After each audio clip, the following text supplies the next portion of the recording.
Hey, welcome back, friends, and we're excited to continue this off-season run. A lot of happenings going on here at Michigan football. Starting to quiet down just a little bit as the coaching staff is solidified, the players, the transfer portal, all of that stuff it's at least closed. You can't enter it anymore, but they can still start keep picking some pieces off. But we are looking ahead to spring ball. Can't wait for that to happen. In the process, we're going to have a number of coaches join us today on the podcast. We're going to have Kerry Coombs, who's the special teams coordinator. He'll join me next, or at least a little bit later. And I also want to let you know what's going on MGO Blue Podcast. Defend the Block, post-game editions for an absolutely gigantic week for Michigan basketball, culminating in a trip to East Lansing to take on the Spartans Friday night. Conquering Heroes, a great young man featuring redshirt freshman Cam Catrabone of the wrestling team. He's stout 157 and leads off this Michigan wrestling team. So excited to have him join us for Thursday's edition of Conquering Heroes. And at this time, I can't call you stout anymore. Maybe about 6 years ago, I could have called you stout. But that's Brian Bush, the voice of Michigan basketball. Big week. No doubt. You could have called me fat back then. Stout. Come on. Yeah, more thoroughbred, stout. Yeah. Heavyweight. Heavyweight who couldn't lift heavy weights. I do want to take a chance because this past weekend was a very special time for our buddy Jack Miller. He and his lovely bride, Kara, got married over the weekend, so we wish them all the very best.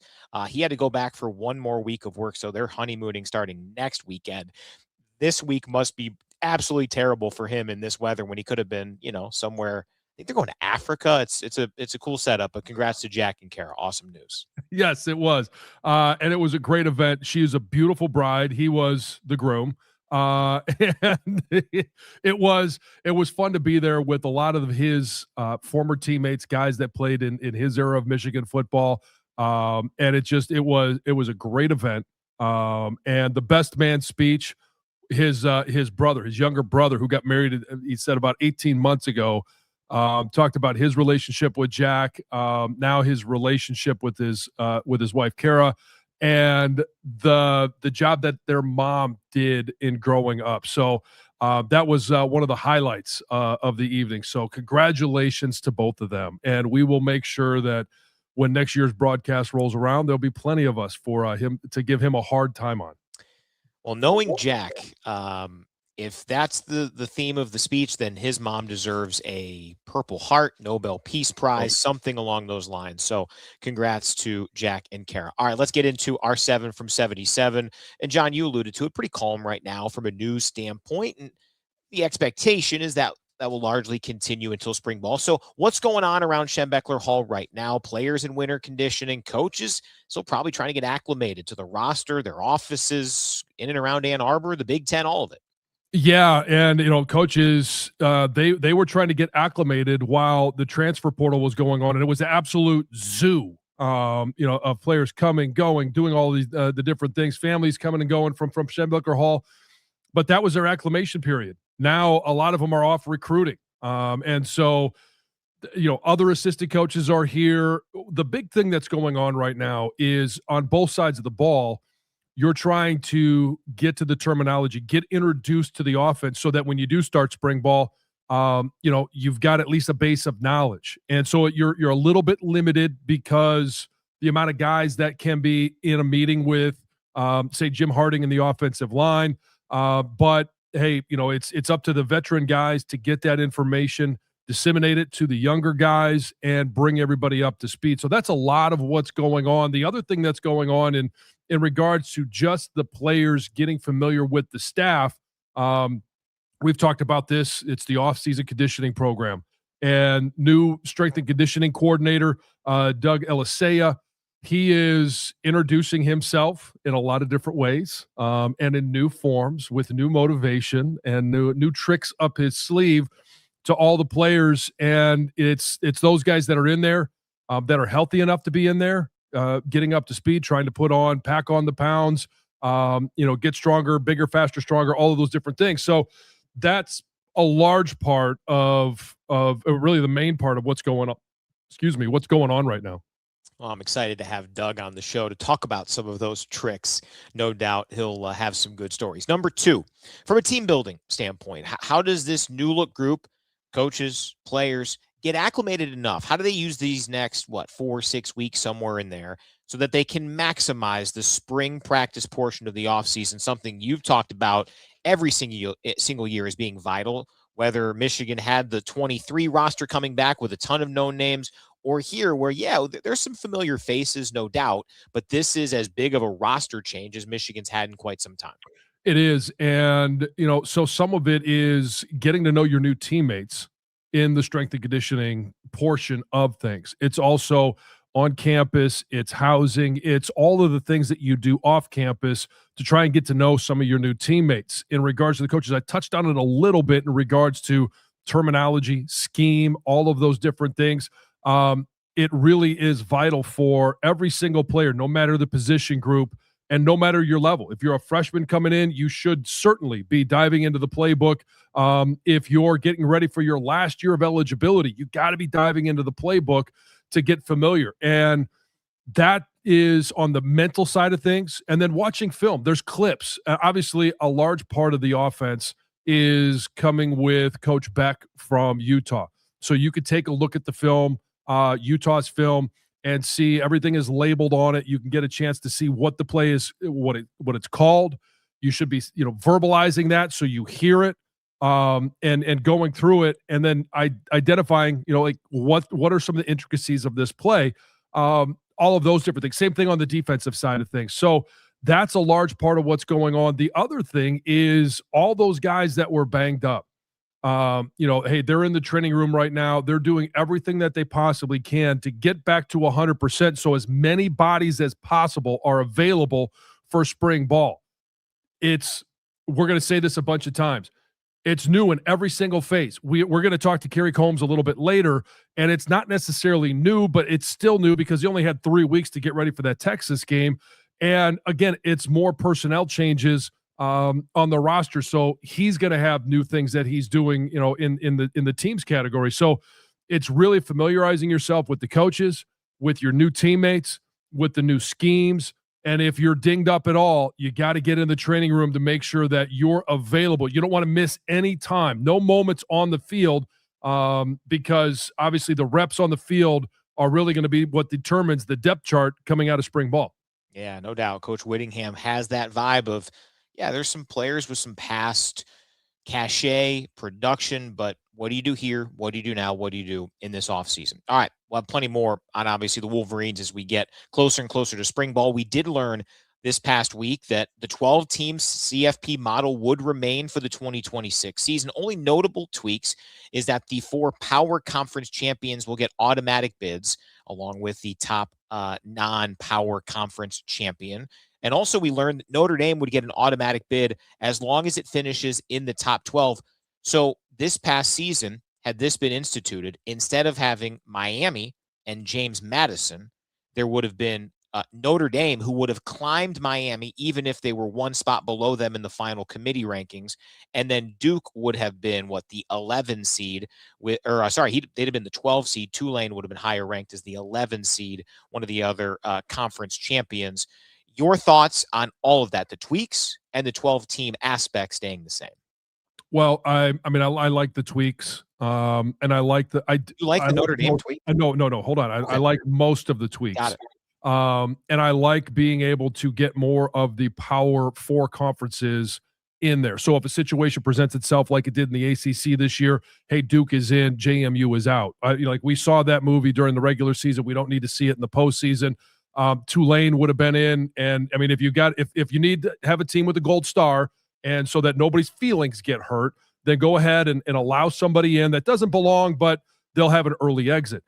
In regards to Notre Dame, I think it's disgusting if they're not in, if they're not in the parameters that everyone else has to play by and live by, then they don't belong. It's the same as a participant in the SEC, the Big Ten, the Big 12, the ACC. Like, if you're not in that top 11, and they are going to continue to allow a team like Tulane to get in, then they shouldn't just get that gold star as well, that participation trophy.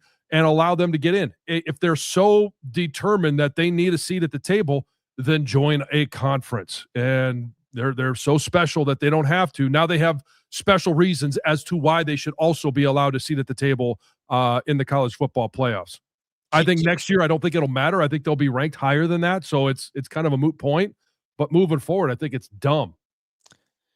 Well, I certainly think Duke would have probably been going up to Eugene for a pretty dominant loss as well. So, Sure. Again, the issue with last year was the ACC's tiebreakers more than anything else, but is what it is. Do you think that this is the last season, 2026, where there will be a 12-team playoff, or do you think the Big Ten and SEC, which that's the reason why Big Ten reportedly wants 24 with some play-in games, SEC wants 16 with 11 at-larges? I need to. Yeah, I do think it's probably the last year, and maybe there's 2 more years of this. I don't know, the bickering between the SEC and the Big Ten. It could go on for some time, and if that's the case, they'll just keep it at 12.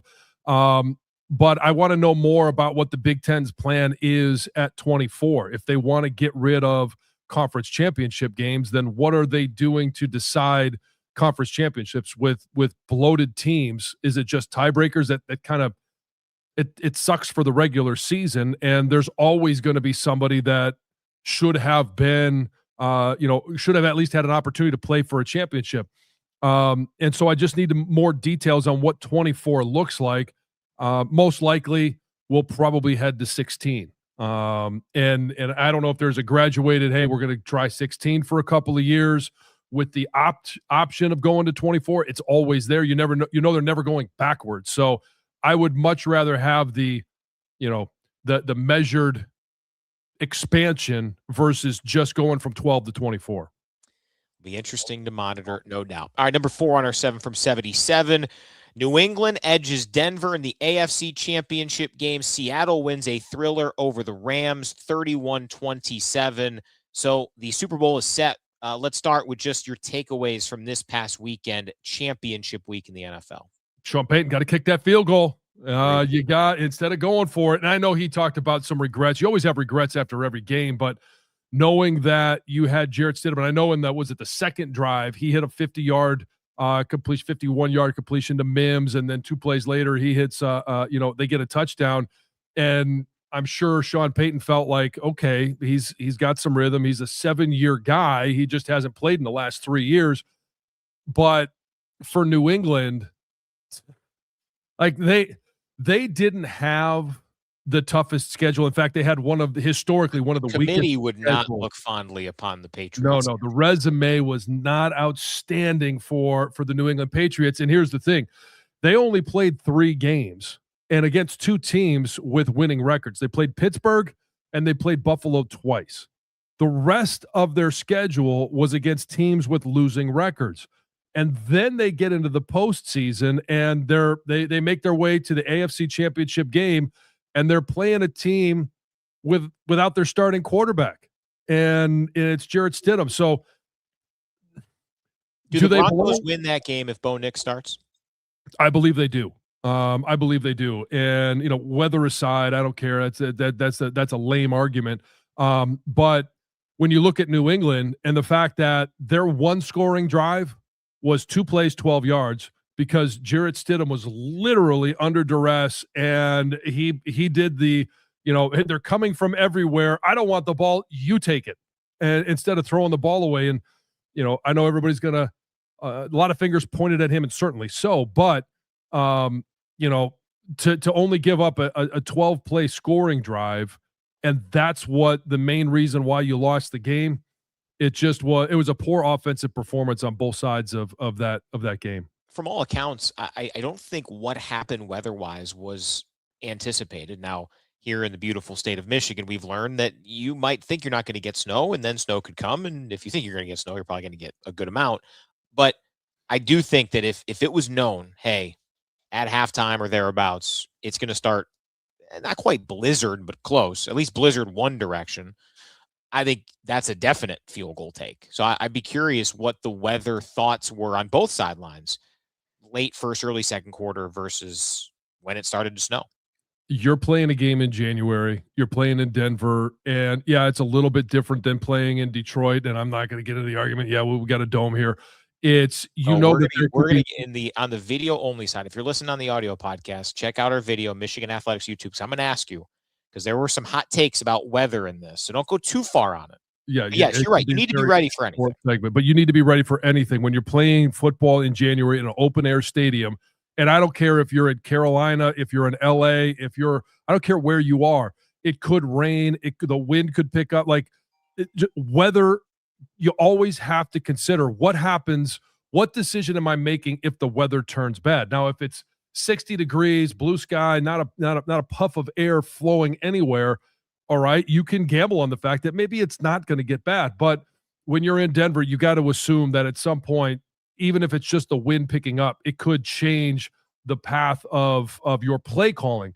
And for that one, I don't even know that played a factor into it. Obviously, not knowing that it was going to snow, but the fact that you have a quarterback in Jarrett Stidham that had already struggled, and you saw New England change up their game plan. They weren't pressuring early on, and he was completing passes. All of a sudden, they change and they pressure him, and he completely falls apart. So I think that has to play more of a factor in whether you go for it or not than anything else. So number 5, NFL or Super Bowl set, Mike Onwenu and the Patriots against AJ Barner, Mike Morris, and Olu Oluwatimi on the Seahawks side. Who you got? Pats Seahawks in less than 2 weeks. I think it's going to be Seahawks, and I know that they're favored in this game. I think it opened up at about 3.5. It might even be more than that now. I think defensively, it's just a defense and a defensive scheme and speed, and I mean they could stop the run. They could do a lot of different things defensively, schematically, and in terms of talent wise that New England just hasn't seen. Now, if this game was played with this current Seattle Seahawks team, but Drake May was a couple of years older and had a little bit more experience, I might change that. But that's not where we are right now. Drake May only in his second year, and yeah, he can do a lot of things with his feet, and he can pick up first downs. But I think Mike McDonald, former defensive coordinator here, he's as dialed in as a coach right now, calling defensive plays that you're going to find. And the way that Sam Darnold played in the NFC Championship game, the question is going to be, can he put 2 games like that back to back? I don't have any reason to believe that he can't with 2 weeks of preparation. So I just believe that with Kenneth Walker and the way that they manage the offense, the way that that they're operating things there, I don't know that New England really has much of a chance in this game. Sure, they're going to play the game, and stranger things have happened, but I think Seattle probably wins this one by at least a touchdown. Okay.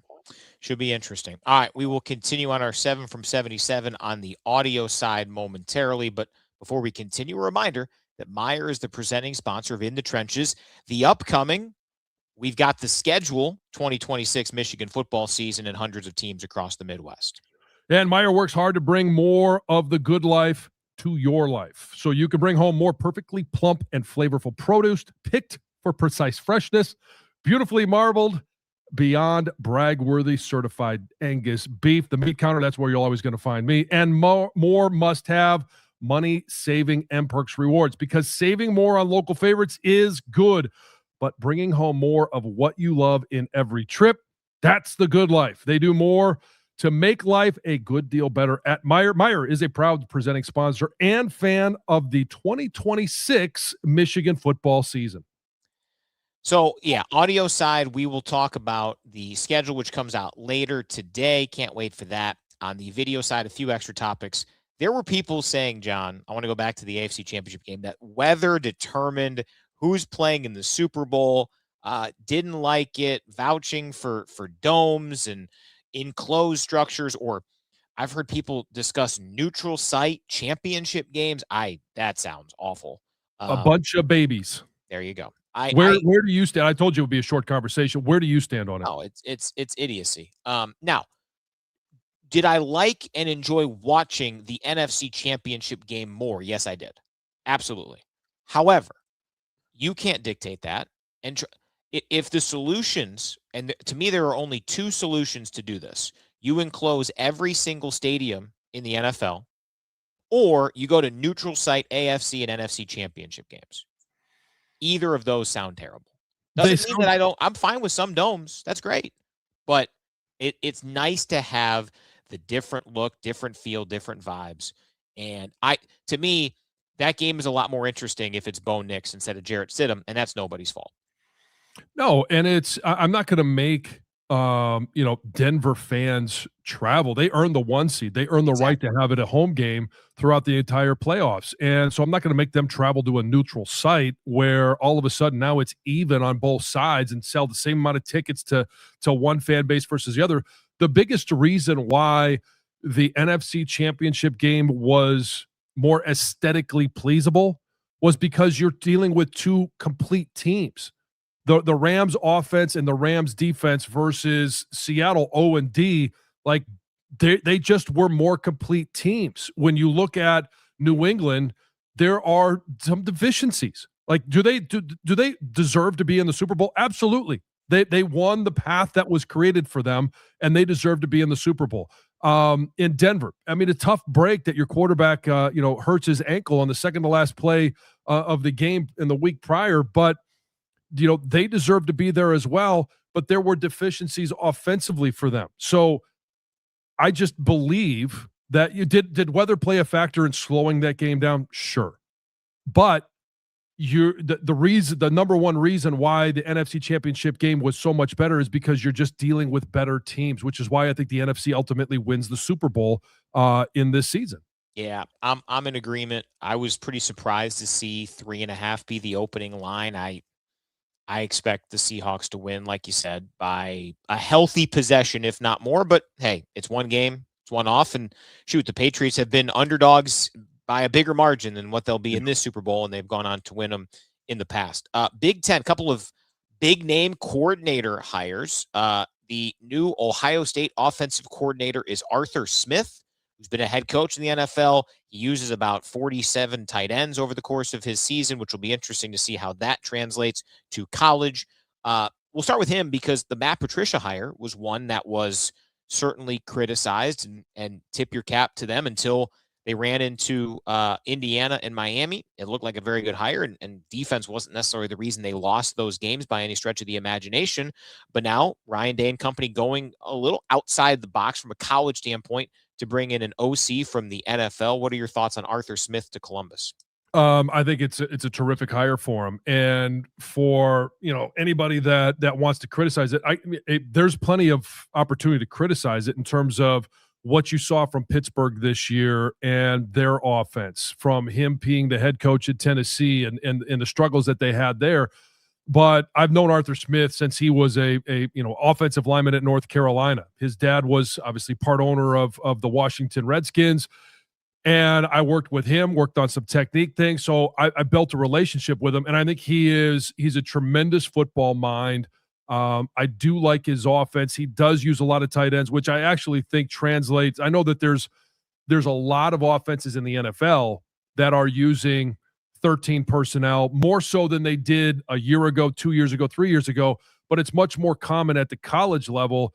And we see it at Michigan all the time, even if they're using that extra offensive lineman at the tight end position to go heavy and, to use a lot of tight ends. So I think his offense translates extremely well. The one caveat is going to be recruiting. Like, he just hasn't done it. How is that? How is he going to indoctrinate himself into, being on the road and building relationships with high school coaches? The cachet is there, having the NFL experience. And the other thing is Ryan Day is still there as well. And we know that he's a bright offensive mind, and he's going to get out of Arthur Smith exactly what he wants to get out of Arthur Smith.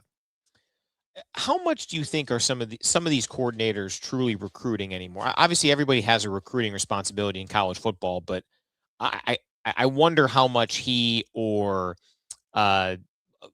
Chip Kelly last year there was curious. I don't know the answer to this question. How much did Wink recruit versus maybe some of the position coaches on Michigan staff the last couple of years? Like, are guys who are coming from the NFL not fully being indoctrinated into the recruiting culture you would expect that maybe existed 10, 20 years ago? Oh, so Wink was kind of an interesting case study because he had spent 3 decades in the NFL, whereas Arthur Smith, yeah, I know he spent a lot of time as an assistant coach, just not as long. He's still a quote unquote younger guy. And so he's got the energy to get on the road.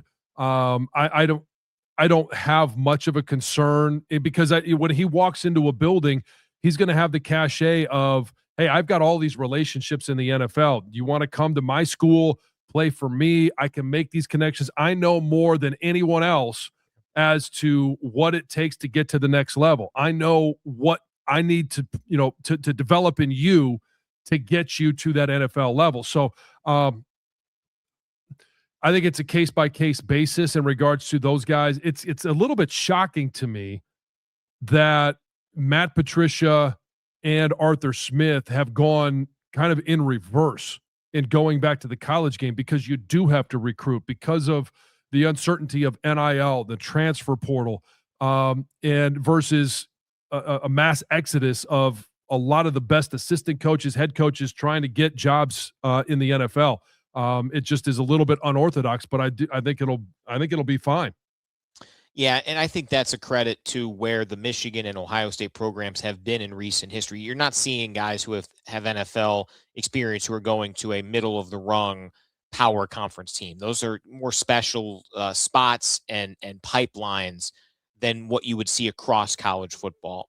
Also, I would say this: if you networking's big in all of the world, right? In the professional side, but networking and building relationships has gotten John Jansen to now have a lot of respect. And I think I would say like the Ohio State offensive coordinator and the Michigan State head coach. So if you don't love networking, know that even networking well can really, really hurt your heart a lot. It certainly can, especially when your head coach is best buddies with Darth Vader. I didn't even think about that in this moment. How about it? One of a kind. The evil empire. Hey, you know what? Just win, baby. That's all that matters. That's all that matters. Yep. 1997 rings true forever. Also in the Big Ten, I have to remember that they're in the Big Ten. USC getting TCU former head coach Gary Patterson, defensive coordinator under Lincoln Riley. Takeaways from that? I think it's a great hire for him. I mean, his entire life has been on the defensive side of the ball. Even when he was head coach for 21 years at TCU, you look at their defenses, and that was always the strength of that team. And so I think this is a great hire, and it's kind of interesting the timing of it, right? Where 2021 was his last year as head coach at TCU. 22, he was a special assistant to the head coach at Texas, and he was at Baylor as a consultant in 24. He gets inducted. It gets announced a couple of weeks ago that he's going into the College Football Hall of Fame, and he comes out of retirement to be the defensive coordinator for the Trojans. So I do think it's a good hire for Lincoln Riley for his defense, and it'll be interesting to see. We talk about the changes from a head coach perspective with Pat Fitzgerald being out of the college game for 3 years. He's been out of the coaching realm for going on 5 years. So, there'll be not a lot of changes because he's not the head coach, but in terms of calling defenses, going to the Big Ten and calling defenses, there'll be a bit of a learning curve, but he's done it long enough. He could probably call defenses in his sleep. Yeah. LW asking, does Bill Belichick recruit? He does in one area. Yes. He can identify talent. Pushback. Thank goodness the new Bills stadium is open. A dome stadium would have ruined Bills culture. Agreed. I will say that might be the one city where you could genuinely, because of weather, not be able to play a game in it. So I was a bit surprised that they would spend that much money on a new stadium and not have it. I think there's some technology which will help a little bit. But with the snow that Buffalo and upstate New York can get, there have been instances they've had to move the game. So I agreed, but that one was one I was surprised about. I think it is exactly what Buffalo should be and needs. And hey, if you need, they just better find another strong arm dude like Josh Allen after he leaves, because I don't think Jared Stidham's getting a backup job there in Buffalo. No. No, but yeah, I mean, it's going to be a beautiful stadium. I can't wait to see what it looks like. Yeah, these things are stupid nice now. It's insane. Yeah. So here's a fun question I've thought about, because it's been a little more than a week now since Indiana won the national championship. Candidly, I've been really happy for them. If Michigan did not lose to them this year. This is I think it's one of the best and most remarkable stories in sports in my lifetime. Like, legitimately, where they were and where they got to as quickly as they did is remarkable. But remember, back in the day, Kansas City, the Chiefs were lovable. The Dodgers were the tryhards who just couldn't quite get there, and now they're ruining baseball. So my question is, how long does it take for them to go from a fun story, a nice little pat on the back for non-Indiana fans, to them being this, like, if they keep winning, when will fans of other teams who don't have any interaction with Indiana otherwise start saying, nope, not interested anymore? They're not likable anymore. Oh, well, next year. I mean, everybody loves an underdog story, but once you've made it to the top, they'll start and trying to do anything they can to knock you down. They'll despise you. They'll hate you. They'll take apart anything Kirk Cignetti has to say. I'm not of the same mindset in regards to any of those teams that you talked about, save the Dodgers, because that's a completely different dynamic in regards to just being able to spend more money than anyone else. They're doing it within the rules, but it's just they are ruining baseball. And hopefully we get a reset here with the new CBA coming up at the end of this baseball season. But in regards to the Chiefs, I never had that. I can't stand the Chiefs because they just keep winning. Andy Reid, to me, is a likable guy, and I love their offense. There's things that they do. There's things that Patrick Mahomes can do that no one else can do as a quarterback. And so I never get into the exhaustion of the Chiefs or New England when that was going on. And Belichick is certainly not like Andy Reid as regards to a likable guy, but I loved that they approached every season the exact same way. Like, we've got to do anything we possibly can to win a championship. And they did it in different ways in all of those championship seasons. But I'm just not of that same mindset that you get tired of a dynasty. I like watching good football, and I like the fact that they raise the bar for anyone else. And, Belichick did it, and other teams raised the bar. And there was a decade where they didn't win a Super Bowl until they won their next one because other teams were elevating their level of play. So I like the fact that it does in the Big Ten. You're going to have to watch Oregon with, their quarterback, Dante Moore, coming back. And what adjustments is Dan Lanning going to make? Because I think he's a brilliant coach. He just hasn't been able to get the job done yet, but he's going to make changes. What's Ryan Day going to do in Columbus to get back to where they were a year ago as national champions? Penn State, now under Matt Campbell, what's he going to do to raise their level? And so that's kind of how I view it. Until somebody's good enough, until somebody adjusts enough to knock them off, hey, you keep doing what you're doing, and I'm not going to hate you for just doing it better than anybody else. Speaking of the Bills, just came out. Joe Brady is the head coach of the Bills. LW says good hire. I thought that was Brian Daboll's job, frankly. Interesting that they're going to go offense. What are your thoughts on that? Well, I mean, he was the OC there, and the offense wasn't the issue. You could talk about, being able to have healthy wide receivers. They had the number one rushing attack, number one rusher in the NFL. You want to make sure that Josh Allen is comfortable. You keep the offense very similar. I think his biggest hire is going to be who does he hire as the defensive coordinator? And if Jim Schwartz doesn't get the head job in Cleveland, and I'll ask you, who's going to be the head coach in Cleveland now that you're a tried and true Brownie? I think he would be a great fit to be the DC in Buffalo. Emphasis on the tried. Who the heck knows? Unfortunately, you can't fire the owner, and that's where the Browns are. Lions fans experience that. That's not true. Dan Snyder got fired. Well, it took a lot, and apparently one indictment didn't do it in Cleveland. But anywho, that's neither here nor there. Yeah, pretty rough. Robert's asking about the whole dynamic of liking coaches on other sides of rivalry. How did you handle the Bo and Woody friendship from back in the day? I was talking about this with somebody recently. I love the fact there are old tapes where Bob Ufer would go and interview Woody Hayes the day of the game. Could you imagine if we put in a request there for, hey, Coach Day, love to get your thoughts on the matchup?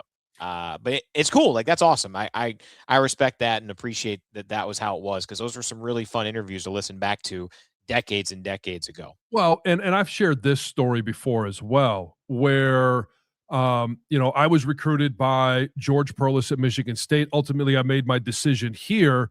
But I thought he was a guy, if I had known that he was going to be there for the entirety of my career, there might have been a world, maybe not, that I would have ended up in East Lansing, where Lloyd Carr ends up being the coach here, and George Perlis and Lloyd were great friends. And I distinctly remember standing next to Coach Carr when I'm looking at the entrance to the practice facility, and out walks George Perlis, no longer the head coach at Michigan State. And I'm like, Coach, there's George Perlis. Like, what do we, what's going on? And in his ever endearing way, he let me know that, you can be friends with other coaches, no matter where they are coaching at. So, in regards to Bo and Woody, like, I didn't know that relationship. That's before my time. I knew Bo a little bit, but I never had a chance to meet Woody. But I do know that you can have friendships on the other side of rivalries. Players do it all the time. Some of my Big Daddy Wilkinson, Sean Springs, Ben Hartside. Like, there's a lot of guys that I have great relationships. Bobby Carpenter, that were Buckeyes. For 3.5 hours, Thanksgiving weekend, it gets vicious. But the rest of the year, you can have friendships. And there is somewhere tape of you interviewing James Franklin, right? I thought back on the serious days, you got. Well, yeah, there would be audio. I never did it in person. Oh, sure, yeah, no, that would be impossible. So yeah, there'd be some audio of me interviewing. That wonderful. It's a real shame I didn't have control. Great recruiting cheerleader. Yeah, sure. Real shame I didn't have controls of the rejoins. I also there probably are pictures of me at Big Ten Media Days when I was with SiriusXM, of in person interviewing Scott Frost. And so there is actual video as well as audio to go along with that. Not a lot of smiles in that interview. I'm sure. Yeah. What do you think about this? Not sure, John. Yeah. Well, I've lasted longer in my job than he has in his. So. Well, I do say that I'm guessing, who are you working with on those interviews? Though that person probably got a couple of great questions from Coach Frost there. Yeah, exactly. Yeah. Anything that comes out of your mouth, great. Anything that comes out of Jansen's mouth, not great. Terrible question. Yeah. Now, two coaches who have been raving about their opposition is the basketball game tonight. Been really fun listening to Dusty May talk about Fred Hoiberg's 20-0 Nebraska Cornhuskers. A lot of talk about Dusty May discussing that, and Fred Hoiberg talking about Michigan at 19-1. Who'd have thunkin' at the start of the year? But Nebraska is really, really good, fired up for a 9th consecutive sellout at Chrysler Center in a really big game tonight at 7 o'clock. It's going to be absolutely monumental. And when you look at the resume of the Cornhuskers, right? They've gone to Champaign to beat Illinois. They've beaten Michigan State. They beat Indiana. Like, that was a comeback win. So they've shown that they can do it in a lot of different ways. I think the line's a little out of whack on this. And Brian, you could tell me better. I mean, it's a 10.5 spread right now in favor of the Wolverines, but this is an undefeated Cornhusker team that is still sitting there saying, well, how come we don't get more respect? Now they're ranked 5 in the country, but this could be their coming out moment in regards to putting the nation on notice. And Fred Hoiberg, people forget because of his stint with the Bulls, but he was very successful at Iowa State as a college coach, both as a recruiter and just simply getting a ton of wins. So not surprising. It took probably a little bit longer than he would have liked. I think he's been there now going on 5 years, but I think a lot of people believe this is eventually where Nebraska would get to. And so I think it's going to be a tremendous matchup. Two places I've said that have unexpectedly difficult places to play on the road are in the Big Ten are Rutgers and Nebraska. Rutgers, they were a tough out until they had to take two top 5 guys and Ace Bailey and Dylan Harper, and didn't quite go well. And now they're trying to build that back. Yeah. Nebraska took some time. This is year 7 for Fred Hoiberg there. And I mean, they got him to the tournament last year, but in terms of the spread, I was a little surprised as well. Ken Pom has it about 9. Now, a little bit of that is based on one of Nebraska's best players, Braden Frager. He is a redshirt freshman, averages about 12 a game. He is questionable. We'll see. He did not make the trip up to Minneapolis to take on Minnesota on Saturday, got hurt 6 days ago.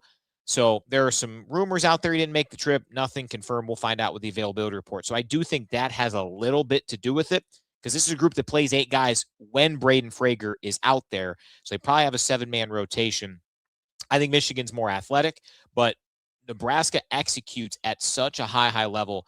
And it was interesting. You can hear the interview with Dusty May on the audio feed, radio replay of Inside Michigan Basketball. He joked, he's like, yeah, I joke around with Fred saying, hey, if your son ever wants a new experience, I'd love to have him as a point guard. Dusty talks about the invisible plays, and Sam Hoiberg does that. He has a 5.2 to 1 assist to turnover ratio. That is unheard of for a guy who plays 30 minutes a game. He will not make mistakes. This team does everything seemingly the right way. Michigan's more athletic. I think Michigan's the better team, but this is a group that wants to shoot a lot of threes, as did Wisconsin. And Wisconsin hit a lot of them and got out of Chrysler Center with the win. So Michigan's going to have to avoid a big explosion, and they can do that with their defense. And also they're going to have to rebound the basketball, because there's going to be a lot of 3-point attempts popping on both sides. Nebraska wants teams shooting threes, ideally for them contested threes. But this is going to be a big-time test. And, if Michigan wants to win the Big Ten, if you look at the schedule with how top-heavy this league is, after tonight, Michigan plays I think the other 3 contenders 4 more times. So I think the 5 contenders are Michigan, Nebraska, Michigan State, Illinois, and Purdue. Mm-hmm. And of those 4 games, the only one at home for Michigan is the last one against Michigan State. They go to East Lansing Friday, and they go to both Purdue and Illinois in February. Not saying a loss ends the chances, but you would be 2 games back of Nebraska, and you would have 3 really tough top 10 like road games before you get Michigan State at home, which we all know any game against Michigan State's not a gimme. So Big Ten title hopes, not a must win, but this one seems almost a prerequisite. No, and I mean, the loss to Wisconsin is really what hurts. It's a loss that shouldn't have happened. And when you're thinking about Nebraska being undefeated right now, coming to town tonight, and you've got 2 matchups with Michigan State, you've got the matchup with Illinois, you got the matchup with Purdue. And all of those teams are the top of the Big Ten, and it's Michigan, Michigan State, and Illinois only with 1 loss, Purdue with 2. So yeah, every single one of these games is going to be, the Big Ten, just because, as you mentioned, just if you were to lose, it doesn't eliminate you, but it really makes it a lot tougher moving forward, because you still have those matchups, and the top 5 teams in the Big Ten are all right there, and it's very tough and very competitive. No doubt. Let me ask you this, because, and we won't get a chance to talk about it until next week, and it's all said and done, but the matchup in East Lansing, what are your early thoughts on that matchup? Michigan State is damn good. They are excellent, and they know who they are. And it's kind of similar to Nebraska, where the sum is greater, or the whole is greater than the sum of all their parts. But we all know how hostile it's going to be, and they rebound like crazy. They defend like crazy. Kind of like last year, offensively, they're not elite, but they just do so much to affect you and halt you. The thing that I'm curious about, with what multiple teams have done against Michigan lately, is they have tried to slow down the pace. Michigan's last 3 games have been the 3 slowest pace, fewest possession games of the season. Oregon, Indiana, and then this past one against Ohio State. Michigan State, they also want to play slow. Their tempo is much slower than most in the Big Ten. Whoever dictates the tempo and the terms, and it's interesting because if you're at Breslin and you're humming along, there's going to be that that innate thought of like, oh man, you don't want Michigan State to get out in transition and have all this success. I think any team wants to play fewer possessions against Michigan because of the personnel Michigan possesses and because Michigan wants to play as fast as anybody in college basketball. So, if that game's getting into the upper 70s, 80s, then I think it favors Michigan pretty well. If it's a slog like we've seen plenty of times up there in East Lansing, that probably favors Michigan State. But yeah, they're better than I thought they'd be, and credit to what Tom Izzo's done, because it kind of felt like he might be one of those coaches that lets the new world order of college sports help him pass him by. He's built something there that you have to tip your cap on, and it's incumbent upon Michigan. They haven't won in this rivalry the last couple of years. Michigan's got to be able to pull it off, and you get the second one at home, that helps. But man, getting this one Friday, sweeping this week, and then you can dream about everything for Michigan. Did Yaks against Ohio State? Do you feel like he got back to the player that he needs to be for Michigan to not just win the Big Ten, but to make a run in the tournament? Yeah, so I think Yaks is the highest ceiling player, and Morez Johnson Jr. is the highest floor player for this team. But yeah, I mean, Yaxel, what he does, and the coach talk about all the time, it's like, Yaks is playing all right. And you look at the box score, and he's like 19, 9, 4, 3, couple of steals, 2 other stats no one's ever heard of, but he's done that. The chase down blocks are incredible. Yeah, I mean, I think he's as close to 100% as he's been in a while, probably since, Vegas or Villanova or something like that, maybe Maryland. He's the real deal, and he has to be. But yeah, I think he's getting there. He admitted that they were probably a little bit too hyped going into the Ohio State game because of what that meant. And I think it's probably a good thing for them to have experienced that going to Breslin, where, no disrespect to the fine folks at Maryland without many students around, or Penn State, or Washington or Oregon, but those environments pale in comparison to what Michigan will experience up there on Friday night. They'll learn a few new words they've never heard before. They're going to have to be ready. And I think having that experience of knowing, hey, it is still ball. You're going to get hyped up. This is super important, but it's just ball. Go out there and play your game. The difference in regards to the terminology that may or may not be exchanged is that, Michigan student athletes will know how to spell them. Michigan State won't. So that'll be the biggest difference. They're using words that they don't really know what they mean or how to use them appropriately. And so hopefully Michigan takes care of business, not just on Friday night, but tonight at the Chrysler Center. No doubt. And if and when Michigan does take care of business, we'll be back here on the Michigan Athletics YouTube feed. Jimmy King is our guest here on the alumni side. We'll have Jimmy King, Mike Boynton Jr., Michigan assistant, part of the scout. We'll have that, I'd guess, somewhere in the 10:30-ish range, somewhere in there, after Michigan, Nebraska here on the Michigan Athletics YouTube, when Michigan gets the victory. You're going to talk with Kerry Coombs, Michigan special teams coach. We'll also have a reaction to the schedule coming up. Some good stuff there. But excited to talk with a guy who, he went from a guy who spent a lot of time in Ohio to his entire family having like 7 pieces of Michigan clothing. Yes. Yeah. And a kind of a unique dynamic where he was here for 3 days under one head coach, and then now gets to interview and actually, obviously got to keep his job as special teams coordinator. So a lot of unique conversations that I'll be able to have and share with Coach Coombs. No doubt. Robert's Archive saying Nebraska's playing good ball, but I expect a big effort from Michigan's big guns tonight.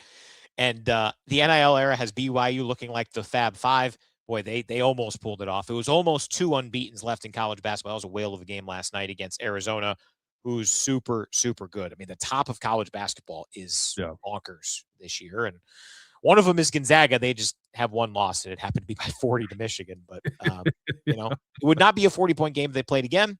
But, yeah. Hey, you don't know that. Welcome a lot. That's true. You set that tone, and Mark Few might dig himself a hole because he doesn't want to lose by 40 again. There are going to be. I mean, shoot, last year it was all 1s. There's a chance for that again this year, or 1s and 2s. Like it's gonna be tough for Cinderella to win more than a game or 2 this year because of how top heavy college basketball is. But all right, we got to get out of here. For Jon, I'm Brian. We'll be back with Jimmy King and Mike Boynton Jr. coming up tonight around 10:30. Michigan trying to knock off unbeaten Nebraska. We'll be back next week with more Michigan football coverage here on In the Trenches.